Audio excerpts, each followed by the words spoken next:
അടുത്ത ചാപ്റ്ററാണ് laws of motion. ഇപ്പോൾ ലോസ് ഓഫ് മോഷനിൽ ആദ്യത്തെ കുറച്ച് കാര്യങ്ങൾ നമ്മൾ പഠിച്ചിട്ടുള്ളതാണ്. ന്യൂട്ടൻ്റെ first law, second law, third law. ആ പഠിച്ച കാര്യങ്ങൾ തന്നെയാണ് ഇൻട്രൊഡക്ഷൻ കുറച്ച് കാര്യങ്ങൾ. അപ്പോൾ ന്യൂട്ടൻ്റെ ഫസ്റ്റ് ലോ ഓഫ് മോഷൻ നമുക്ക് എന്താണ്, അതിൻ്റെ സ്റ്റേറ്റ്മെൻറ്റ് എന്താണെന്ന് നോക്കാം. അപ്പോൾ ന്യൂട്ടൻ്റെ ഫസ്റ്റ് ലോ ഓഫ് മോഷൻ പഠിച്ചതാണ്. അതിൻ്റെ സ്റ്റേറ്റ്മെൻറ്റ് എന്ന് പറഞ്ഞാൽ every body continues in a state of rest or uniform motion along a straight line until an external unbalanced force is acting on it. എന്താ ഈ സ്റ്റേറ്റ്മെൻറ്റ് പറയുന്നത്? എല്ലാ ഒബ്ജക്റ്റും എന്ത് ചെയ്യുമെന്ന് അതിൻ്റെ സ്റ്റേറ്റ് ഓഫ് റെസ്റ്റ് അല്ലെങ്കിൽ uniform motion along a straight line, അതായത് ഒന്നെങ്കിൽ അതിൻ്റെ റെസ്റ്റ് സ്റ്റേറ്റ് അല്ലെങ്കിൽ uniform motion along a straight line continue ചെയ്യും. എപ്പം വരെ? ഒരു എക്സ്റ്റേണൽ ആയിട്ടുള്ള അൺബാലൻസ്ഡ് ഫോഴ്സ് ആ ഒബ്ജക്റ്റിൽ ആക്ട് ചെയ്യുന്നിടം വരെ. അപ്പോൾ എങ്ങനെയാണ് ന്യൂട്ടൻ്റെ ഫസ്റ്റ് ലോ പറയുന്നത്? ഒരു എക്സ്റ്റേണൽ ആയിട്ടുള്ള അൺബാലൻസ്ഡ് ഫോഴ്സ് ആ ഒബ്ജക്റ്റിൽ ആക്ട് ചെയ്യുന്നിടം വരെ എന്ത് സംഭവിക്കും? ആ ഒബ്ജക്റ്റ് ഒന്നുകിൽ അതിൻ്റെ സ്റ്റേറ്റ് ഓഫ് റെസ്റ്റ് കണ്ടിന്യൂ ചെയ്യും, അല്ലെങ്കിൽ ഒരു സ്ട്രെയിറ്റ് ലൈനിലൂടെയുള്ള യൂണിഫോം മോഷൻ കണ്ടിന്യൂ ചെയ്യും. അല്ലെങ്കിൽ നമുക്ക് ഫസ്റ്റ് ലോ മറ്റൊരു രീതിയിൽ സ്റ്റേറ്റ് ചെയ്യാം. ഇപ്പോൾ ഒരു ഒബ്ജക്റ്റിൽ ആക്ട് ചെയ്യുന്ന നെറ്റ് എക്സ്റ്റേണൽ ഫോഴ്സ് 0 ആണെങ്കിൽ അതിൻ്റെ ആക്സിലറേഷനും എന്തായിരിക്കും? 0 ആയിരിക്കും. അല്ലെങ്കിൽ നമുക്ക് പറയാം ആക്സിലറേഷൻ നോൺ 0 ആകും എപ്പോൾ? അതിൽ ആക്ട് ചെയ്യുന്ന നെറ്റ് എക്സ്റ്റേണൽ ഫോഴ്സ് നോൺ 0 ആണെങ്കിൽ അതിൻ്റെ ആക്സിലറേഷനും നോൺ 0 ആയിരിക്കും. ആ രീതിയിൽ വേണമെങ്കിലും നമുക്ക് ഫസ്റ്റ് ലോ സ്റ്റേറ്റ് ചെയ്യാം. അപ്പോൾ ന്യൂട്ടൻ്റെ ഫസ്റ്റ് ലോ ഓഫ് മോഷൻ്റെ സ്റ്റേറ്റ്മെൻറ്റ് എങ്ങനെയാണ്? ഒരു ഒബ്ജക്റ്റിൽ എക്സ്റ്റേണൽ ആയിട്ടുള്ള എങ്ങനെയുള്ള ഫോഴ്സ്? അൺബാലൻസ്ഡ് ഫോഴ്സ്, ബാലൻസ്ഡ് അല്ല, എക്സ്റ്റേണൽ ആയിട്ടുള്ള അൺബാലൻസ്ഡ് ഫോഴ്സ് ഒരു ഒബ്ജക്റ്റിൽ ആക്ട് ചെയ്യുന്നിടം വരെ ആ ഒബ്ജക്റ്റ് അതിൻ്റെ സ്റ്റേറ്റ് ഓഫ് റെസ്റ്റ് അല്ലെങ്കിൽ ഒരു സ്ട്രെയിറ്റ് ലൈനിലൂടെയുള്ള അതിൻ്റെ യൂണിഫോം മോഷൻ എന്ത് ചെയ്യും? കണ്ടിന്യൂ ചെയ്യും. അല്ലെങ്കിൽ ഫസ്റ്റ് ലോ ഓഫ് മോഷൻ നമുക്ക് മറ്റൊരു രീതിയിൽ സ്റ്റേറ്റ് ചെയ്യാം. എങ്ങനെയാണ്? ഒരു ഒബ്ജക്റ്റിൽ ആക്ട് ചെയ്യുന്ന നെറ്റ് ഫോഴ്സ് 0 ആണെങ്കിൽ അതിൻ്റെ ആക്സിലറേഷൻ എന്ന് പറയുന്നത് 0 ആയിരിക്കും. അല്ലെങ്കിൽ പറയാം ആക്സിലറേഷൻ നോൺ 0 ആകണമെങ്കിൽ നെറ്റ് എക്സ്റ്റേണൽ ഫോഴ്സ് എന്ന് പറയുന്നത് എന്തായിരിക്കണം? നോൺ 0 ആയിരിക്കണം. അപ്പോൾ നോക്കിക്കേ, ഈ ന്യൂട്ടൻ്റെ ഫസ്റ്റ് ലോ ഓഫ് മോഷൻ്റെ ഫസ്റ്റ് പാർട്ട്, അതായത് every body continues in a state of rest or uniform motion along a straight line, ഇത്രയും പോർഷൻ എന്ന് പറയുന്നത് ഏതിനെ കുറിച്ചാണ് പറയുന്നത്? ഇനേർഷ്യയെ കുറിച്ചാണ്. ഇനേർഷ്യ എന്ന് പറഞ്ഞാൽ എന്താണ്? ഒരു ഒബ്ജക്റ്റിന്, റെസ്റ്റിലിരിക്കുന്ന ഒബ്ജക്റ്റിന് അതിൻ്റെ അതേ സ്റ്റേറ്റ് കണ്ടിന്യൂ ചെയ്യാനുള്ള ടെൻഡൻസി, അല്ലെങ്കിൽ മൂവ്മെൻറ്റിലുള്ള ഒരു ഒബ്ജക്റ്റിന് അതിൻ്റെ അതേ സ്റ്റേറ്റ് തന്നെ കണ്ടിന്യൂ ചെയ്യാനുള്ള ആ ടെൻഡൻസിയാണ് നമ്മൾ എന്തെന്ന് പറയുന്നത്? ഇനേർഷ്യ എന്ന് പറയുന്നത്. അപ്പോൾ ഇനേർഷ്യ തന്നെ 2 ടൈപ്പ് ഉണ്ട്. എന്താണ്? ഇനേർഷ്യ ഓഫ് മോഷനും ഉണ്ട്, ഇനേർഷ്യ ഓഫ് റെസ്റ്റും ഉണ്ട്, അല്ലേ? ഇനേർഷ്യ ഓഫ് മോഷനും ഉണ്ട്, ഇനേർഷ്യ ഓഫ് റെസ്റ്റും ഉണ്ട്. ഇനി ഈ ഇനേർഷ്യ ഓഫ് മോഷൻ എക്സാമ്പിൾ പറഞ്ഞാൽ, ഇപ്പം നമ്മൾ ഓടിക്കൊണ്ടിരിക്കുന്ന ബസ് പെട്ടെന്ന് സ്റ്റോപ്പ് ചെയ്യുമ്പോൾ പാസഞ്ചേഴ്സ് എന്ത് ചെയ്യും?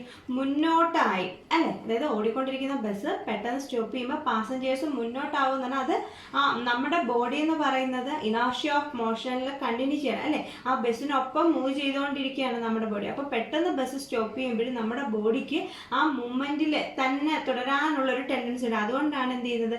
പാസഞ്ചേഴ്സ് മുന്നോട്ടായിരുന്നത്. അതേപോലെ തന്നെ ഇനേർഷ്യ ഓഫ് റെസ്റ്റിന് എക്സാമ്പിൾ അവിടെ തന്നെ നമുക്ക് പറയാം. ഇപ്പം നിർത്തിയിട്ടേക്കുന്ന ബസ് പെട്ടെന്ന് സ്റ്റാർട്ട് ചെയ്യുമ്പോൾ പാസഞ്ചേഴ്സ് എന്ത് ചെയ്യും? ബാക്കിലോട്ടായി. അതിനുള്ള കാരണം എന്താണ്? ഇപ്പം അതുവരെ ഒബ്ജക്റ്റ് എന്ന് പറയുന്നത് റെസ്റ്റിലാണ്. റെസ്റ്റിലിരിക്കുന്ന ഒബ്ജക്റ്റ് പെട്ടെന്ന് മൂവ് ചെയ്യാൻ തുടങ്ങുമ്പോൾ അതിന് ആ റെസ്റ്റിൽ തന്നെ കണ്ടിന്യൂ ചെയ്യാനുള്ള ടെൻഡൻസി. അപ്പോൾ ഇതിനെയാണ് നമ്മൾ എന്താ പറയുന്നത്? ഇനേർഷ്യ എന്ന് പറയുന്നത്. അപ്പോൾ ന്യൂട്ടൻ്റെ ഫസ്റ്റ് ലോ ഓഫ് മോഷൻ്റെ ഫസ്റ്റ് പാർട്ട് എന്തിനെ കുറിച്ച് പറയുന്നുണ്ട്? ഇനേർഷ്യയെ കുറിച്ചാണ് പറയുന്നത്. എന്നാൽ സെക്കൻഡ് പാർട്ട് എന്തിനെ കുറിച്ചാണ് പറയുന്നത്? എപ്പോഴാണ് ആ ഇതിൻ്റെ ഇനേർഷ്യ കണ്ടിന്യൂ ചെയ്യുക? എപ്പോൾ വരെ അതിൻ്റെ ഇനേർഷ്യ കണ്ടിന്യൂ ചെയ്യുന്നതാണ് പറഞ്ഞത്? ഒരു എക്സ്റ്റേണൽ അൺബാലൻസ്ഡ് ഫോഴ്സ് ആക്ട് ചെയ്യുന്നിടം വരെ. അപ്പോൾ ഫസ്റ്റ് ലോയുടെ ഫസ്റ്റ് പാർട്ട് ഇനേർഷ്യയെ കുറിച്ച് പറയുന്നു, സെക്കൻഡ് പാർട്ട് എന്തിനെ കുറിച്ച് പറയുന്നു? ഫോഴ്സിനെ കുറിച്ചുമാണ് പറയുന്നത്. അപ്പോൾ ന്യൂട്ടൻ്റെ ഫസ്റ്റ് ലോയിൽ നിന്ന് നമുക്ക് ഫോഴ്സിൻ്റെ ഡെഫിനിഷൻ കിട്ടി. എന്താണ് ഫോഴ്സ് എന്ന് പറഞ്ഞാൽ? അപ്പോൾ ഇറ്റ് ഈസ് ആൻ എക്സ്റ്റേണൽ ഏജൻസിയാണ്, അല്ലേ? എക്സ്റ്റേണലായിട്ട് നമ്മൾ കൊടുക്കുന്ന ഒരു ഏജൻസിയാണ്. അത് എന്തിനു വേണ്ടിയിട്ട് യൂസ് ചെയ്യുന്നു? Used to change the state of rest അല്ലെങ്കിൽ uniform motion along a straight line. അതായത് ഒരു ഒബ്ജക്റ്റിന്റെ റെസ്റ്റ് പൊസിഷൻ അല്ലെങ്കിൽ ഒരു സ്ട്രെയിറ്റ് ലൈൻ മൂവ്മെന്റ്, ഒരു സ്ട്രെയിറ്റ് ലൈനിലൂടെയുള്ള അതിന്റെ യൂണിഫോം മോഷൻ ചേഞ്ച് ചെയ്യാൻ വേണ്ടി നമ്മൾ കൊടുക്കുന്ന എക്സ്റ്റേണൽ ഏജൻസിക്ക് കൊടുക്കുന്ന ആ ഏജൻസിയാണ് എന്തെന്ന് പറയുന്നത്, ഫോഴ്സ് എന്ന് പറയുന്നത്. അപ്പോൾ ഫോഴ്സ് എന്ന് പറഞ്ഞാൽ it is an agency used to change the state of rest or uniform motion along a straight line. അപ്പോൾ ന്യൂട്ടന്റെ ഫസ്റ്റ് ലോയുടെ സ്റ്റേറ്റ്മെന്റ് എന്താണ്?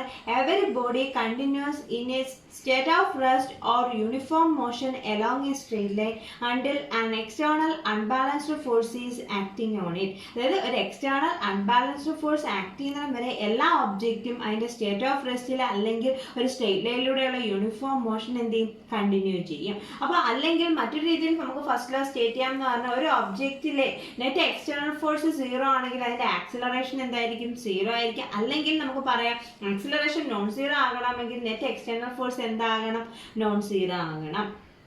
പിന്നെന്താ പറഞ്ഞത്, ന്യൂട്ടന്റെ ഫസ്റ്റ് ലോയുടെ ഫസ്റ്റ് പാർട്ട് എന്ന് പറയുന്നത് ഒന്നുകിൽ സ്റ്റേറ്റ് ഓഫ് റെസ്റ്റിനെ കുറിച്ച് അല്ലെങ്കിൽ uniform motion along a straight ലൈനിനെ കുറിച്ചാണ് പറഞ്ഞത്. അതായത് ഫസ്റ്റ് പാർട്ട് എന്ന് പറഞ്ഞാൽ ഇനേർഷ്യയെ കുറിച്ചാണ് ഡിഫൈൻ ചെയ്തത്. ഇനേർഷ്യ തന്നെ 2 ടൈപ്പ് ഉണ്ട്, ഇനേർഷ്യ ഓഫ് മോഷനും ഇനേർഷ്യ ഓഫ് റെസ്റ്റ്. അതായത് നമ്മുടെ ഒബ്ജക്റ്റ് റെസ്റ്റിലാണെങ്കിൽ അതേ അവസ്ഥ തുടരാനുള്ള ടെൻഡൻസി, അല്ലെങ്കിൽ മൂവ്മെന്റിലാണെങ്കിൽ അതേ അവസ്ഥ കണ്ടിന്യൂ ചെയ്യാനുള്ള ടെൻഡൻസിക്കാണ് നമ്മൾ എന്ന് പറയുന്നത് ഇനേർഷ്യ എന്ന് പറയുന്നത്. സെക്കൻഡ് പാർട്ട് എന്തിനെ കുറിച്ചാണ് പറയുന്നത്, ഫോഴ്സിനെ കുറിച്ച്. ഫോഴ്സ് എന്ന് പറഞ്ഞാൽ എന്താണ്, it is an agency used to change the state of rest or uniform motion along a straight line. അടുത്തത് മൊമെന്റം. മൊമെന്റത്തിനെ നമ്മൾ പി എന്ന് പറയുന്ന ഇലക്ട്രോണാണ് ഡിനോട്ട് ചെയ്യുന്നത്. മൊമെന്റം എന്ന് പറഞ്ഞു കഴിഞ്ഞാൽ it is a property of a moving good. മൂവ്മെന്റിലുള്ള ഒബ്ജക്റ്റിന്റെ ഒരു പ്രോപ്പർട്ടിയാണ് എന്തെന്ന് പറഞ്ഞാൽ മൊമെന്റം. മൊമെന്റം നമ്മൾ എങ്ങനെയാണ് കണ്ടുപിടിക്കുന്നത്, ആ ഒബ്ജക്റ്റിന്റെ മാസ് ഇൻറ്റു അതിന്റെ വെലോസിറ്റി. അപ്പോൾ മാസ് ഇൻറ്റു വെലോസിറ്റി, ആ പ്രോഡക്റ്റ് ടേമിനാണ് നമ്മൾ എന്തെന്ന് പറയുന്നത്, മൊമെന്റം എന്ന് പറയുന്നത്. അത് ആർക്കാണുള്ളത്, വെലോസിറ്റിയുടെയും മാസിന്റെയും പ്രോഡക്റ്റ്, അതായത് മൂവിംഗ് ഒബ്ജക്ട്സിന്റെ പ്രോപ്പർട്ടിയാണ്. ഇനി മൊമെന്റത്തിന്റെ യൂണിറ്റ് എന്ന് പറഞ്ഞാൽ മാസിന്റെ യൂണിറ്റ് നമുക്കറിയാം കിലോഗ്രാം, വെലോസിറ്റിയുടെ യൂണിറ്റ് അറിയാം മീറ്റർ പെർ സെക്കൻഡ്. അപ്പോൾ മൊമെന്റത്തിന്റെ യൂണിറ്റ് എന്ന് പറഞ്ഞാൽ കിലോഗ്രാം മീറ്റർ പെർ സെക്കൻഡ് ആണ്. ഇനി മൊമെന്റത്തിന്റെ ഡയമെൻഷൻ എന്ന് പറഞ്ഞാൽ മാസിന്റെ ഡയമെൻഷൻ എം, വെലോസിറ്റിയുടെ ഡയമെൻഷൻ LT⁻⁻1. അപ്പോൾ മൊമെന്റത്തിന്റെ ഡയമെൻഷൻ എന്ത് വരും, MLT⁻⁻1 ആണ് ഏതിന്റെ ഡയമെൻഷൻ, മൊമെന്റത്തിന്റെ ഡയമെൻഷൻ. ഇനി മൊമെന്റത്തിന്റെ കേസ് വരുന്ന 1 ആപ്ലിക്കേഷൻ ആണ് പറയുന്നത്. അപ്പോൾ 2 ഒബ്ജക്ട്സ് ഒരേ വെലോസിറ്റിയിൽ മൂവ് ചെയ്തു, ഒരു ഹെവിയർ ഒബ്ജക്റ്റും ഒരു ലൈറ്റർ ഒബ്ജക്റ്റും, ബട്ട് അവയുടെ മാസ് ഡിഫറൻ്റ് ആണ്, ബട്ട് വെലോസിറ്റി എന്താണ്, സെയിം ആണ്. പക്ഷേ അപ്പോൾ ഹെവിയർ ഒബ്ജക്റ്റും ലൈറ്റർ ഒബ്ജക്റ്റും സെയിം വെലോസിറ്റിയിൽ ട്രാവൽ ചെയ്താലും നമുക്ക് കൂടുതൽ ഫോഴ്സ്, അതിനെ സ്റ്റോപ്പ് ചെയ്യാനായിട്ട് കൂടുതൽ ഫോഴ്സ് വേണ്ടത് ഏതിനായിരിക്കും, ഹെവിയർ ഒബ്ജക്റ്റിനായിരിക്കും. കാരണം എന്താ, ഹെവിയർ ഒബ്ജക്റ്റിന്റെ മാസ് കൂടുതലാണ്, അതുകൊണ്ട് എന്ത് കൂടുതലായിരിക്കും, മൊമെന്റം കൂടുതലായിരിക്കും. അതുകൊണ്ട് ഹെവിയർ ഒബ്ജക്റ്റിനെ സ്റ്റോപ്പ് ചെയ്യുന്നതിനാണ് നമ്മൾ കൂടുതൽ ഫോഴ്സ് ഇടുന്നത്. രണ്ടും ഒരേ വെലോസിറ്റിയിലാണെങ്കിലും മാസ് കൂടിയ ആൾക്ക് എന്ത് കൂടുതലായിരിക്കും, മൊമെന്റം കൂടുതലായിരിക്കും. അതുകൊണ്ട് അയാളെ സ്റ്റോപ്പ് ചെയ്യാൻ വേണ്ടിയിട്ടാണ് നമ്മൾ എന്ത് കൊടുക്കും, കൂടുതൽ ഫോഴ്സ് കൊടുക്കും. ഇനി തിരിച്ച് 2 ബുള്ളറ്റ് ഹാവിങ് സെയിം മാസ്. ഈ ബുള്ളറ്റിന്റെ വെലോസിറ്റി ഡിഫറൻറ്റ് വെലോസിറ്റിയാണ്. സെയിം മാസുള്ള 2 ബുള്ളറ്റ് 2 വെലോസിറ്റിയിൽ ഒരു ഗണ്ണിൽ നിന്ന് നമ്മൾ ഫയർ ചെയ്തു. അപ്പോൾ കൂടുതൽ ഇമ്പാക്റ്റ് ആർക്കായിരിക്കും, അതായത് ഒരു ഗണ്ണിൽ നിന്ന് 2 ബുള്ളറ്റ് ഫയർ ചെയ്യുന്നു. രണ്ടിൻ്റെയും മാസ് സെയിം ആണ്, ബട്ട് രണ്ടിൻ്റെയും വെലോസിറ്റി ഡിഫറൻ്റ് ആണ്. അപ്പോൾ ആദ്യത്തേൻ്റെ വെലോസിറ്റി രണ്ടാമത്തേതിനേക്കാൾ കൂടുതലാണെങ്കിൽ വെലോസിറ്റി കൂടിയ ആൾക്ക് എന്ത് കൂടുതലായിരിക്കും, മൊമെന്റം കൂടുതലായിരിക്കും. അപ്പോൾ അയാളായിരിക്കും നമുക്ക് കൂടുതൽ ഡാമേജ് ഉണ്ടാക്കുന്നത്, അല്ലേ? നമുക്ക് മോർ ഡാമേജ് ഉണ്ടാക്കുന്നത് ആരായിരിക്കും, വെലോസിറ്റി കൂടിയ ആളായിരിക്കും. കാരണം എന്താണ്, അയാളുടെ മൊമെന്റം കൂടുതലാണ്. അപ്പോൾ മൊമെന്റം എന്ന് പറഞ്ഞാൽ മാസിൻ്റെയും വെലോസിറ്റിയുടെയും പ്രൊഡക്റ്റ്. അപ്പോൾ മാസിലോ വെലോസിറ്റിയിലോ ഏതെങ്കിലും ഒരെണ്ണത്തിൻ്റെ വാല്യൂവിന് ചേഞ്ച് വന്നു കഴിഞ്ഞാൽ എന്ത് സംഭവിക്കും, മൊമെന്റത്തിൻ്റെ വാല്യൂവിൽ വേരിയേഷൻ വരും. ഇനി അതേപോലെ തന്നെ ക്രിക്കറ്റ് കളിക്കുമ്പോൾ cricketer moves his hand backward in the act of catching ball. അതായത് ബോൾ ക്യാച്ച് ചെയ്യാനായിട്ട് നമ്മൾ എന്ത് ചെയ്യും, കൈ ബാക്കിലേക്ക് പിടിക്കുക. അത് എന്തിനു വേണ്ടിയിട്ടാണ്, അതായത് ഡയറക്റ്റ് നമ്മൾ ക്യാച്ച് എടുക്കുമ്പോൾ എന്ത് സംഭവിക്കും, ആ ഒബ്ജക്റ്റ് അത്രയും ഹൈ വെലോസിറ്റിയിലാണ് വരുന്നത്, ആ ബോൾ അത്രയും ഹൈ വെലോസിറ്റിയിലാണ് വരുന്നത്. അപ്പോൾ അതിൻ്റെ ഇമ്പാക്റ്റ് കൂടുതലായിരിക്കും. നമ്മൾ കൈ ബാക്കിലോട്ട് നീക്കുന്ന അനുസരിച്ച് അതിൻ്റെ വെലോസിറ്റി എന്ത് ചെയ്യും, അതായത് അത് നമ്മുടെ കയ്യിൽ എത്തുന്ന ടൈം എന്ത് ചെയ്യുക, കൂടി പോവുക. അതനുസരിച്ച് അതിൻ്റെ വെലോസിറ്റി എന്ത് ചെയ്യും, കുറഞ്ഞു വരും. അതായത് അതിൻ്റെ rate of change of momentum നമുക്ക് എന്ത് ചെയ്യാൻ പറ്റും, rate of change of momentum reduce ചെയ്യാൻ പറ്റും. Rate of change of momentum എന്ത് ചെയ്യാൻ പറ്റും, റെഡ്യൂസ് ചെയ്യാൻ പറ്റും. അതുകൊണ്ടാണ്, അതായത് ടൈം കൂടുന്നതനുസരിച്ച് ചേഞ്ച് ഇൻ മൊമെൻറ്റം എന്ത് ചെയ്യും, അതായത് മൊമെൻറ്റത്തിൻ്റെ rate of change of momentum നമുക്ക് എന്ത് ചെയ്യാൻ പറ്റും, റെഡ്യൂസ് ചെയ്യാൻ പറ്റും. അങ്ങനെ വരുമ്പോൾ നമുക്ക് ആ ബോൾ മൂലമുള്ള ഇമ്പാക്റ്റും റെഡ്യൂസ് ചെയ്യാൻ പറ്റും. അടുത്തത് Newton's second law of motion.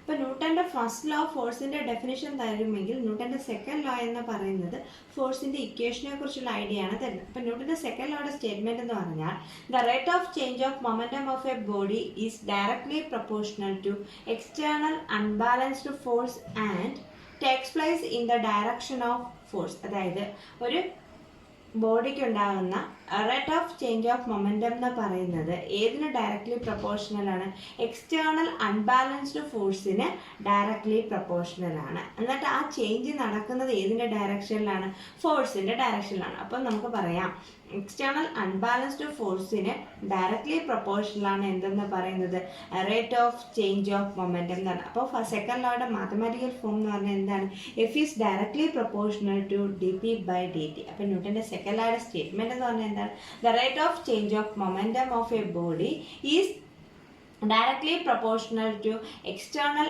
Unbalanced force and ആ rate of change of momentum നടക്കുന്നത് ഏതിൻ്റെ ഡയറക്ഷനിലാണ്, ഫോഴ്സിൻ്റെ ഡയറക്ഷനിലാണ്. അപ്പോൾ മാത്തമാറ്റിക്കൽ ഫോം എന്തായിരിക്കും, F is proportional to D P by D T. അടുത്തത് derivation of F equal to M N. നമ്മൾ പറഞ്ഞു ന്യൂട്ടൻ്റെ സെക്കൻഡ് ലോ ഫോഴ്സിൻ്റെ ഇക്വേഷൻ തരുമെന്ന് പറഞ്ഞു അല്ലേ. അപ്പോൾ നമ്മൾ ഒരു ഒബ്ജക്റ്റ് എം മാസുള്ള ഒരു ബോഡി കൺസിഡർ ചെയ്യാം, moving with a velocity V. M മാസുള്ള ഒരു ഒബ്ജക്റ്റ് വി വെലോസിറ്റിയിൽ മൂവ് ചെയ്യുകയാണെങ്കിൽ അതിൻ്റെ മൊമെൻറ്റം എത്ര എന്ന് എഴുതാം, P equal to M V എന്ന് എഴുതാം അല്ലേ. എം മാസുള്ള ഒരു ബോഡി വി വെലോസിറ്റിയിലാണ് മൂവ് ചെയ്യുന്നതെങ്കിൽ അതിൻ്റെ momentum P equal to M V. ഇനി സെക്കൻഡ് ലോയുടെ സ്റ്റേറ്റ്മെന്റ് അനുസരിച്ച് force is directly proportional to rate of change of moment ആണെന്ന് അറിയാം. അതായത് F is directly proportional to D P by D T or F is proportional to D by D T of M V എന്ന് എഴുതാം. F is proportional to D by D T of M V. അപ്പോൾ നമുക്കറിയാം ഇവിടെ മാസം, ഒരു ഒബ്ജക്റ്റിൻ്റെ മാസം എന്ന് പറയുന്നത് എന്താണ്, കോൺസ്റ്റന്റ്. അപ്പോൾ ടൈമിനനുസരിച്ച് വേരി ചെയ്യുന്ന ക്വാണ്ടിറ്റി ഏത് മാത്രമാണ്, വെലോസിറ്റി. അപ്പോൾ മാസ് കോൺസ്റ്റന്റ് ആയിട്ട് അതിൻ്റെ ഡെറിവേഷന് വെളിയിലെടുക്കുക. അതായത് F is proportional to M into D V by D T എന്ന് എഴുതാം. ഇനി D V by D T എന്താണെന്ന് നമുക്കറിയാം അല്ലേ. D V by D T എന്ന് പറഞ്ഞാൽ change in velocity by corresponding time interval എന്ന് പറഞ്ഞാൽ എന്താണ്, ആക്സിലറേഷൻ ആണ്. That is F proportional to M into D V by D ടിക്ക് പകരം നമ്മൾ എന്തെന്ന് കൊടുത്തു, ആക്സിലറേഷൻ എന്ന് കൊടുത്തു. ഇനി പ്രൊപ്പോർഷണാലിറ്റി മാറ്റാൻ വേണ്ടി നമ്മളൊരു കോൺസ്റ്റന്റ് കൊണ്ട് മൾട്ടിപ്ലൈ ചെയ്യുന്ന F equal to K into M A.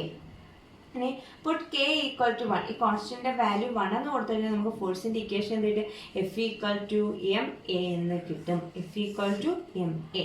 അപ്പോൾ ഈ ഇക്വേഷനിൽ തന്നെ നമ്മൾ നേരത്തെ ഫസ്റ്റ് ലോയുടെ സ്റ്റേറ്റ്മെൻറ്റ് മറ്റൊന്ന് പറഞ്ഞാൽ എന്താണ്, if the external force is 0, external force 0 ആണെങ്കിൽ എം എ ഈക്വൽ ടു 0. ഒരു ഓബ്ജക്റ്റിൻ്റെ മാസ് എന്താവില്ല, 0 ആവത്തില്ല. പിന്നെ എന്തേ 0 ആവത്തുള്ളൂ, ആക്സിലറേഷനെ 0 ആവത്തുള്ളൂ. നമ്മൾ പറഞ്ഞില്ല ഒരു ഒബ്ജക്റ്റിൽ ആക്ട് ചെയ്യുന്ന നെറ്റ് എക്സ്റ്റേണൽ ഫോഴ്സ് 0 ആണെങ്കിൽ അതിൻ്റെ ആക്സിലറേഷൻ എന്തായിരിക്കും, 0 ആണെന്ന് പറഞ്ഞു. ഇനി ഫോഴ്സ് നോൺ 0 ആണെങ്കിൽ ആക്സിലറേഷൻ എന്തായിരിക്കും, നോൺ 0 ആയിരിക്കും. ഇനി ഫോഴ്സിൻ്റെ യൂണിറ്റ് എന്താണ്, മാസിൻ്റെ യൂണിറ്റ് കിലോഗ്രാം, ആക്സിലറേഷൻ്റെ unit metre per second square. Kilogram metre per second square ഇതിനെയാണ് നമ്മൾ സിമ്പിളായിട്ട് എന്തെന്ന് പറയുന്നത്, ന്യൂട്ടൺ എന്ന് പറയുന്നത്. ഫോഴ്സിൻ്റെ യൂണിറ്റ് എന്താണ്, ന്യൂട്ടൺ. ഇനി ഈ ന്യൂട്ടൻ്റെ സെക്കൻഡ് ലോയെ നമുക്ക് പറയാം റിയൽ ലോ ആണ് ഏതെന്ന് പറയുന്നത്, ന്യൂട്ടൻ്റെ സെക്കൻഡ് ലോ എന്ന് പറഞ്ഞാൽ, അല്ലെങ്കിൽ it is the vector law എന്ന് പറയുന്നത് ഏതാണ്, ന്യൂട്ടൻ്റെ സെക്കൻഡ് ലോ ആണ്. അതായത് നമുക്ക് ഈ F equal to M A എന്ന് പറയുന്ന ഇക്വേഷൻ, അല്ലെങ്കിൽ F is directly proportional to D P by D T എന്ന് പറയുന്ന ആ ഫോമിനെ നമുക്ക് വെക്ടേഴ്സായിട്ട് എഴുതാൻ പറ്റും. അതായത് വെക്ടറിൻ്റെ കമ്പോണൻറ്റ് ഫോമിൽ. ഇപ്പോൾ ഫോഴ്സ് എന്ന് പറയുമ്പോൾ 3 ഡയമെൻഷണൽ കേസ് ആണെങ്കിൽ എക്സ് ഡയമെൻഷനിലും വൈ ഡയമെൻഷനിലും എല്ലാം ഈ ഇക്വേഷൻ എഴുതാൻ പറ്റും. അതായത് F is proportional to D P X by D T, മൊമെൻറ്റത്തിൻ്റെ X component by D T. അല്ലെങ്കിൽ അതിനെ നമുക്ക് എം ഇൻറ്റു എ എക്സ് എന്ന് എഴുതാം, മാസ് ഇൻറ്റു ആക്സിലറേഷൻ്റെ എക്സ് കമ്പോണൻറ്റ്. അതേപോലെ വൈ കമ്പോണൻറ്റ് എഴുതിയാൽ എഫ് വൈ, നമ്മളിത് കമ്പോണൻറ്റ് ഫോം എഴുതാൻ കഴിഞ്ഞ ചാപ്റ്റർ പഠിച്ചേ, D P Y by D T equal to M A Y എന്ന് എഴുതാം. ഇനി അതിൻ്റെ ഇസഡ് കമ്പോണൻ്റ് ആണെങ്കിൽ എഫ് ഇസഡ് എന്ന് പറഞ്ഞാൽ proportional to D P Z by D T equal to M A Z എന്ന് എഴുതാം.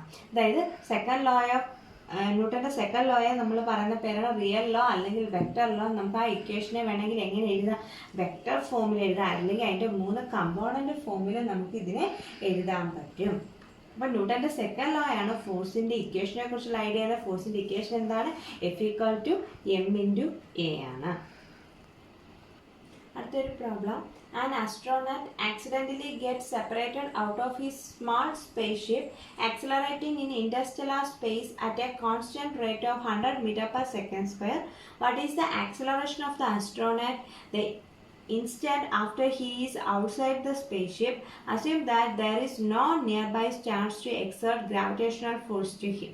അതായത് ഒരു ആസ്ട്രോനറ്റ് എന്ത് ചെയ്തു? അയാളുടെ സ്മാൾ സ്പേസ്ഷിപ്പിൽ നിന്നും ഒരു സെപ്പറേറ്റഡായി, ആക്സിഡൻ്റലി സെപ്പറേറ്റഡായി. ആ സ്പേസ്ഷിപ്പ് എന്ത് ചെയ്യണം? ഒരു ഇൻഡസ്ട്രിയൽ സ്പേസിൽ ഒരു കോൺസ്റ്റൻറ്റ് റേറ്റിൽ എന്ത് ചെയ്തുകൊണ്ടിരിക്കുക? ആക്സിലറേറ്റ് ചെയ്ത്, അതായത് ഒരു constant 100 meters per second square റേറ്റിൽ ഇൻഡസ്ട്രിയൽ സ്പേസിലൂടെ ആക്സിലറേറ്റ് ചെയ്യുന്ന ഒരു സ്മാൾ സ്പേസ്ഷിപ്പിൽ നിന്ന് ഒരു ആസ്ട്രോനറ്റ് എന്ത് ചെയ്തു? സെപ്പറേറ്റഡായി. ഇനി ആ സമയത്ത് അയാൾ അതിൽ നിന്ന് സെപ്പറേറ്റഡ് ആയ സമയത്ത് അയാളുടെ ആക്സിലറേഷൻ എത്രയാണെന്നാണ് ചോദിച്ചിരിക്കുന്നത്. അപ്പോൾ അസ്യൂം ചെയ്യുക അവിടെ ഒരു സ്റ്റാർസും നിയർ ബൈ സ്റ്റാർസ് ഒന്നും ഈ ഇൻഡസ്ട്രിയൽ സ്പേസിൽ, ഈ സ്പേസ്ഷിപ്പ് ഉള്ള സ്പേസിൽ നിയർ ബൈ സ്റ്റാർസ് ഒന്നും ഇല്ല. സ്റ്റാർസ് ഉണ്ടായിരുന്നെങ്കിൽ അവിടെ ഗ്രാവിറ്റേഷണൽ ഫോഴ്സ് അയാൾക്ക് കിട്ടിയാണ്. പക്ഷെ അത് നിയർ ബൈ സ്റ്റാർസ് ഇല്ല. അപ്പോൾ നോക്കിക്ക് ഇതിൻ്റെ അയാളുടെ നെറ്റ് ആക്സിലറേഷൻ എത്രയാണെന്നാണ് ചോദിച്ചത്. അപ്പോൾ അയാളിൽ ഒരു ഗ്രാവിറ്റേഷണൽ ഫോഴ്സ് കൊടുക്കാൻ വേണ്ടിയിട്ട് നിയർ ബൈ സ്റ്റാർസ് ഇല്ല. അപ്പം ആ സ്റ്റാർസ് മൂലമുള്ള ഗ്രാവിറ്റേഷണൽ ഫോഴ്സ് അവിടെ എന്താണ്? 0 ആണ്. അതായത് നിയർ ബൈ സ്റ്റാർസ് ഇല്ലാത്തതുകൊണ്ട് സ്റ്റാർസ് എക്സേർട്ട് ചെയ്യുന്ന ഗ്രാവിറ്റേഷണൽ ഫോഴ്സ് ഇല്ല. ഇനി ഇയാൾ ഇൻഡസ്ട്രിയൽ സ്പേസിലെ സ്പേസ്ഷിപ്പിൽ നിന്ന് സെപ്പറേറ്റഡ് ആയെന്നാണ് പറഞ്ഞത്. അപ്പോൾ ആ സ്പേസ്ഷിപ്പ് അയാളിൽ എക്സേർട്ട് ചെയ്യുന്ന ഗ്രാവിറ്റേഷണൽ ഫോഴ്സ് എന്ന് പറയുന്നത് വളരെ നെഗ്ലിജിബിൾ ആയിരിക്കും. അതിൽ നിന്ന് സെപ്പറേറ്റഡ് ആയി അയാൾ. അപ്പോൾ ആ സ്പേസ്ഷിപ്പ് എക്സേർട്ട് ചെയ്യുന്ന നെഗ്ലിജിബിൾ ഗ്രാവിറ്റേഷണൽ ഫോഴ്സ് മാത്രമേ ഉള്ളൂ അയാളിൽ. അപ്പോൾ ആ ഗ്രാവിറ്റേഷണൽ ഫോഴ്സ്, ആ നെഗ്ലിജിബിൾ ഫോഴ്സ് എന്ന് പറഞ്ഞാൽ നമുക്ക് കണക്കാക്കാൻ പറ്റത്തില്ല. അപ്പോൾ നെറ്റ് എക്സ്റ്റേണൽ ആയിട്ടുള്ള ഫോഴ്സ് എന്ന് പറഞ്ഞാൽ അവിടെ എന്തായിപ്പോയി? 0 ആയിപ്പോയി. അപ്പോൾ ന്യൂട്ടൻ്റെ ഫസ്റ്റ് ലോ അനുസരിച്ച് നമുക്കറിയാം നെറ്റ് എക്സ്റ്റേണൽ ഫോഴ്സ് 0 ആണെങ്കിൽ അയാളുടെ ആക്സിലറേഷൻ എത്രയായിരിക്കും? 0 ആയിരിക്കും. അപ്പോൾ ഒന്നുകൂടെ പറഞ്ഞുതരാം. അതിനാണ് ഇവർ ഈ കോൺസെപ്റ്റ് പറഞ്ഞാൽ, അതായത് assume that there is no nearby stars to exert gravitational force. അതായത് ആ സ്പേസ്ഷിപ്പ് ഉള്ള സ്ഥലത്ത് എന്തില്ല? നിയർ ബൈ സ്റ്റാർസ് ഒന്നും ഇല്ല. അപ്പോൾ ആ സ്റ്റാർസ് മൂലമുള്ള ഗ്രാവിറ്റേഷണൽ ഫോഴ്സ് അവിടെ 0 ആണ്. പിന്നെ അയാൾ ആ സ്പേസ്ഷിപ്പിൽ നിന്ന് സെപ്പറേറ്റഡ് ആയെന്ന് പറയുമ്പോൾ അതുമൂലമുള്ള ഗ്രാവിറ്റേഷണൽ ഫോഴ്സും വളരെ നെഗ്ലിജിബിൾ. അപ്പോൾ നെറ്റ് എക്സ്റ്റേണൽ ഫോഴ്സ് നമ്മൾ എന്തായിട്ട് എടുക്കണം? 0 ആയിട്ട് എടുക്കണം. അപ്പോൾ അയാളുടെ ആക്സിലറേഷൻ എന്തായിരിക്കും? 0 ആയിരിക്കും. അപ്പോൾ ആക്സിലറേഷൻ എത്ര ആണെന്നല്ലേ നമ്മളോട് ചോദിച്ചു. അപ്പോൾ ആക്സിലറേഷൻ എത്രയാണ്? 0 ആണ്. റീസൺ എഴുതണം. എന്താ എഴുതേണ്ടത്? സ്റ്റാർസ് മൂലമുള്ള ഗ്രാവിറ്റേഷണൽ ഫോഴ്സും അവിടെ ഇല്ല. സ്പേസ്ഷിപ്പ് മൂലമുള്ള ഗ്രാവിറ്റേഷണൽ ഫോഴ്സ് എന്ന് പറഞ്ഞാൽ വളരെ നെഗ്ലിജിബിൾ ആണ്. അതുകൊണ്ട് നെറ്റ് എക്സ്റ്റേണൽ ഫോഴ്സ് 0 ആണ്. അപ്പോൾ ആക്സിലറേഷൻ എന്തായി പോവും? 0 ആയി പോവും. അടുത്ത ഒരു ഹോംവർക്കാണ്. The motion of a particle of mass m is described by y = ut + ½ gt². y എന്ന് പറയുമ്പോൾ ഇവിടെ ഡിസ്പ്ലേസ്മെന്റ് എന്നുള്ള ഇതിന് പകരമുള്ള ലെറ്ററാണ് y. Find the force acting on the particle. നമുക്കറിയാം ഫോഴ്സ് F = ma ആണ്. അപ്പോൾ ആക്സിലറേഷൻ കണ്ടുപിടിക്കാൻ വേണ്ടി നമുക്കിവിടെ ഇക്വേഷൻ തന്നിട്ടുണ്ട് ഡിസ്പ്ലേസ്മെൻറ്റിൽ. ഡിസ്പ്ലേസ്മെൻറ്റ് അറിയാമെങ്കിൽ വെലോസിറ്റി എങ്ങനെ കണ്ടുപിടിക്കാം? dy/dt വെച്ചിട്ട് വെലോസിറ്റി കണ്ടുപിടിക്കണം. അതായത് d/dt ഓഫ് ut + ½ gt². ഇതിനെ 2 ടേമായിട്ട് സ്പ്ലിറ്റ് ചെയ്ത് വെലോസിറ്റി കണ്ടുപിടിക്കുക. വെലോസിറ്റി കിട്ടിക്കഴിഞ്ഞാൽ ആക്സിലറേഷൻ എന്താണ്? dv/dt ആണ്. എന്നിട്ട് ആക്സിലറേഷൻ്റെ വാല്യൂ ഇതിനകത്ത് സബ്സ്റ്റിറ്റ്യൂട്ട് ചെയ്യുക. അപ്പോൾ പ്രോബ്ലം എങ്ങനെ ചെയ്യുന്നത്? F = ma ആണ്. ആക്സിലറേഷൻ കണ്ടുപിടിക്കണമെങ്കിൽ നമുക്ക് വെലോസിറ്റി വേണം. വെലോസിറ്റി എന്ന് പറഞ്ഞാൽ d/dt ഓഫ് y. y എന്ന് പറഞ്ഞാൽ ഇവിടെ ഡിസ്പ്ലേസ്മെൻറ്റ് ബൈ ടൈം അല്ലേ velocity. Displacement equation ut + ½ gt², a + b form. ഇവിടെ ഡെറിവേറ്റീവ് റൂളൊക്കെ അപ്ലൈ ചെയ്ത് ഇത് കണ്ടുപിടിച്ചിട്ട് ആ വെലോസിറ്റിയുടെ ഒരു ഡെറിവേറ്റീവ് എടുക്കുമ്പോൾ നമുക്ക് ആക്സിലറേഷൻ കിട്ടും. ആക്സിലറേഷൻ്റെ വാല്യൂ ഇവിടെ സബ്സ്റ്റിറ്റ്യൂട്ട് ചെയ്താൽ മതി.